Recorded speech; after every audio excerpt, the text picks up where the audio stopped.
퇴행성 관절염 때문에 고생하시는 분들 많은데요. 한 병원에서 65세 이상 노인 680명을 대상으로 조사를 해봤더니 16%에서는 어깨에도 퇴행성 관절염이 발견됐습니다. 건강 365에서 관련 정보 전해드립니다. 퇴행성 관절염 하면 흔히 무릎에 가장 많이 생기는 것으로 알려져 있는데요. 하지만 고령 인구가 늘면서 어깨에도 퇴행성 관절염을 갖고 있는 분들이 많다고 합니다. 무릎 관절염처럼 관절 연골이 닿고 마모되면서 발생하는 질환으로 과도한 사용이나 어깨 주변의 힘줄인 회전근개 파열, 심한 오십견 등의 부적절한 치료나 방치로 인해서 발생할 수 있습니다. 어깨 퇴행성 관절염이 발생하게 되면 통증과 함께 운동 제한이 발생하게 되고 진행하면서 관절 변형이 생기기도 하고 경우에 따라 심한 관절 간격의 협소가 동반되어 더욱 심한 통증과 일상생활에 제한이 생길 수 있는 질환입니다. 국내 한 병원의 조사에 따르면 65세 이상 노인 10명 중 2명 정도는 퇴행성 어깨 관절염을 갖고 있는 것으로 나타났습니다. 나이가 많을수록 발병률이 높았고 무릎에 퇴행성 관절염이 있는 경우 발병 위험이 2배가량 높았는데요.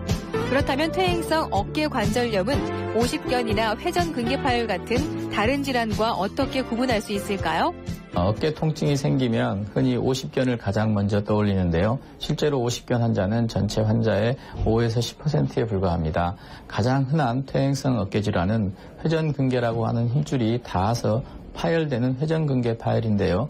이와는 달리 어깨 퇴행성 관절염은 어깨 관절에 쿠션 역할을 하는 연골이 손상되거나 닿아서 염증이 생기고 변형이 오는 퇴행성 질환을 말합니다. 증상으로 구분해보면 오십견은 관절을 싸고 있는 관절낭의 염증과 함께 유착이 생기는 것으로 마치 어깨가 얼어있는 것처럼 어깨를 조금만 움직여도 심한 통증이 특징이고요. 회전근개 파열은 특정 힘줄이 파열됨으로 인해서 그 동작에서만 운동 제한과 통증이 나타납니다. 그러나 어깨 퇴행성 관절염은 모든 각도에서 통증이 생기게 되고 초기에는 관절운동 범위의 제한이 적거나 없다가 말기로 갈수록 관절운동 범위의 제한이 심하게 동반되는 질환입니다. 퇴행성 어깨 관절염은 엑스레이와 MRI, 관절 내시경으로 진단할 수 있습니다.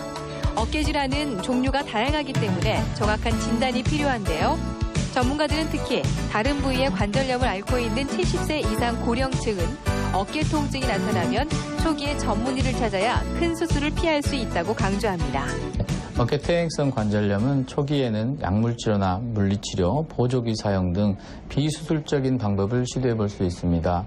그러나 이와 같은 방법으로 증상이 지속되는 경우나 중기 이후의 관절염의 경우에는 관절 내시경을 통해 세척술을 해주거나 미세 천공술 등을 시행해서 연골 성분의 재생을 시도해 볼 수 있습니다.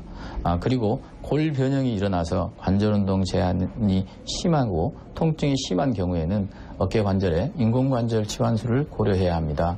어깨 퇴행성 관절염 환자가 늘고 심해진 환자가 늘면서 인공관절 치환술을 받는 환자도 늘어나고 있는 추세입니다. 배드민턴이나 수영으로 건강관리하시는 분들 많으실 텐데요. 이렇게 어깨를 많이 쓰는 운동 전후에는 10분 이상씩 충분히 스트레칭을 해줘야 관절염 발생 위험을 낮출 수 있습니다. 건강 365였습니다.